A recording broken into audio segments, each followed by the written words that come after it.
Hey, welcome back to the channel. Thanks for stopping by. So Wednesday night in Detroit, there was a big event. It was the biggest event and the most anticipated part of the Detroit International Auto Show, and that was the reveal of the 7th Generation Mustang, which will come out in 2024. Really, really big news. Gotta put on my glasses so I can see my notes. In any event, this is really, really big news for the auto industry and for Ford. I wanted to show you what the new Mustang looks like. And if you take a look at it, it's a beautiful car. It doesn't look, from a distance, it doesn't look too different from the current Mustang. I mean, there are a lot of differences, especially up close. But it's not really, as Car and Driver put it, it's not a revolutionary car. It's more of an evolutionary car, and it is. But there'll still be the coupe version and the convertible version. And again, beautiful, beautiful design. It looks great. The front end is squarer and kind of more muscular looking than the current Mustang. Although, again, the current Mustang I think looks fantastic. But it almost seems like it even took some styling cues from the Camaro. Maybe if I see that in person, I won't say that. But in the pictures, there are some things that remind me of the Camaro. The rear end is definitely a lot wider. It's kind of a wide body rear end, taking the term from Dodge. But there are many, many tweaks here and there, and especially under the hood, the suspension, the interior. But again, if you're just looking at it driving by really quickly, you may not see a difference. Again, I may think differently when I see it in person. But again, really beautiful car. One of the big differences is the inside in the interior. Instead of having your traditional dash and instrument panel, there are big, huge glass displays. There's one display for the instruments, and then there's another one next to it, which is that whole Sync 4 infotainment center, which includes the GPS and all your drive modes and all that stuff. It really, really looks cool, the infotainment center. It kind of is a cross between a jet fighter look, a modern jet fighter, and a video game. But again, really cool look. It's something that I really love. It's a retro car with all the modern amenities. Really, really looks great. The Mustang will still have the 2.3-liter Turbo 4 EcoBoost. It is supposedly getting more horsepower. It's going to be up well over 300 horse, maybe in the 330, 335 range.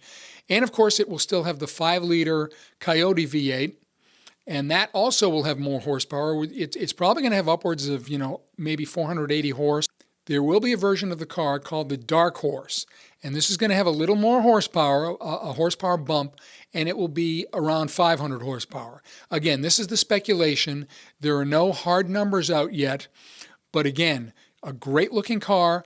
They haven't yet talked about higher horsepower versions of the car, and generally when a new generation comes out, it's going to have the regular, of course, the regular Mustangs with the turbo boost 4-cylinder engine, and then it will have the Coyote engine. But when they start talking about the higher horsepower engines, such as the supercharged engines, if you're talking about the Boss 302, the Bullet, the Mach 1, and the Shelby GT 500 versions, those will come a little later in the evolution of this generation. It won't come right away.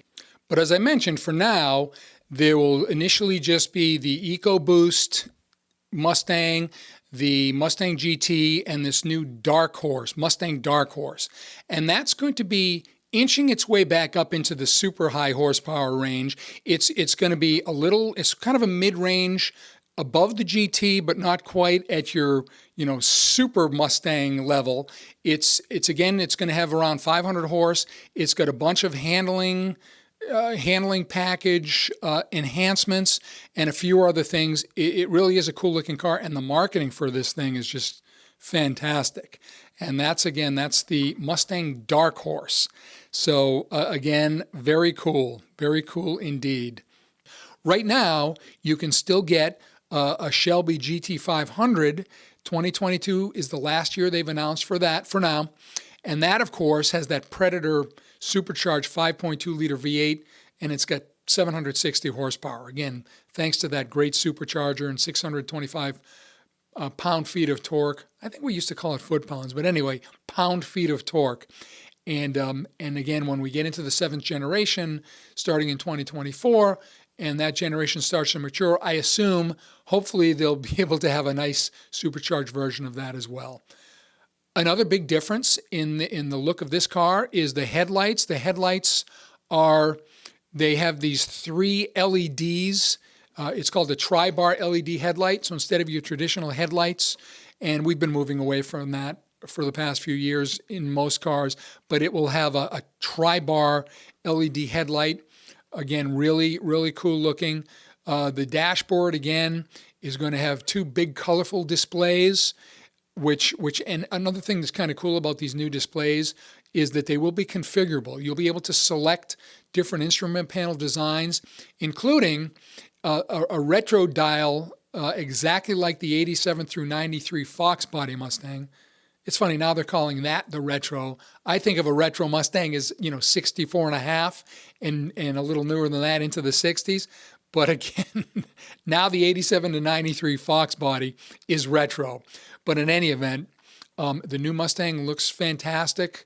It's a really great looking car. Now, what does this say about its competition? In previous videos, I've discussed Dodge, how Dodge has decided that 2023 will be the last year for the V8 muscle car. 2023 is the last year for Hellcat engines, the last year for Challengers and Chargers with V8 engines. And as I've mentioned in a previous video, you'll be able to get a 2024 Charger, Daytona SRT Banshee with an electric e-muscle, an electric-powered muscle car. But in any event, that leaves a big void because there are so many people that have just been drawn to Dodge over the last few years, especially since the rebirth of the Challenger in 2008.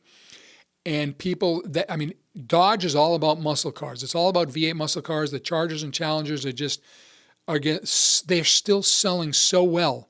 It's a huge seller for Dodge. But unfortunately, Dodge has decided, and it's really not Dodge, the Dodge overlord, Stellantis, the European auto conglomerate of which Dodge is a part of, have decided they're going to go all electric. And even though the Chargers and Challengers and Durangos, they're such huge sellers, they're just abandoning the market. This is like suicide for Dodge. And it's crazy, but 2023, as mentioned, is the last year, and they're making a big deal of it. There's such a buildup with last call models for 2023, and again, they reintroduced the Durango Hellcat and so forth, but that's it. After 2023, there's going to be a whole segment of buyers who have been loyal to Dodge for years and love Dodge and love the Dodge muscle cars that are now going to have nowhere to go. I have a Challenger Hellcat, and if something happened to that car, I try to keep as little mileage on as possible. It's not a daily driver, but if something were to happen to that, say 2 years from now, and I couldn't get another one, I couldn't find a beautiful, practically new stock used one, then I'm going to be looking at Ford and the Ford Mustang GT. Where else would I go? And there are so many people that are in the same boat. They love Dodge. And this whole segment of buyers are going to go away from Dodge and go to Ford. And by the way, same thing for General Motors. General Motors has decided that by 2035, they want to be all electric. So 2024 is the last year for the Camaro. And they're going to have a whole bunch of, they're going to have a whole bunch of they call it something else. It's not called last model, but there'll be a whole bunch of models for their final year of the Camaro with the V8. And General Motors has talked about, same as Dodge, maybe having some kind of an e-muscle car moving forward. So everybody who wanted those kind of cars, they're going to Ford. So smart move by Ford. And the leaders of Ford and the Ford marketing guys and so forth, they are going to be really in good shape with really the final muscle car, the final affordable muscle car. Yeah, they'll be still your exotics, and hopefully the Corvette stays going for a while, and into as far as we can see. Hopefully they don't discontinue that or change that into an electric Corvette. That's a great car, but again, it's not as affordable as the Mustangs, as the Camaros, as the Challengers. I mean, you get huge bang for the buck and huge fun for the buck with those cars. And one other thing about Dodge, they have another huge market in police cars, law enforcement vehicles. The most law enforcement agencies who don't want to go to the bigger law enforcement vehicles, such as the Ford Expeditions, and they still want a sedan, a quick, nimble, fast sedan. I mean, they're buying Chargers now, V8 Chargers, and even some V6 Chargers, because those are pretty fast as they are.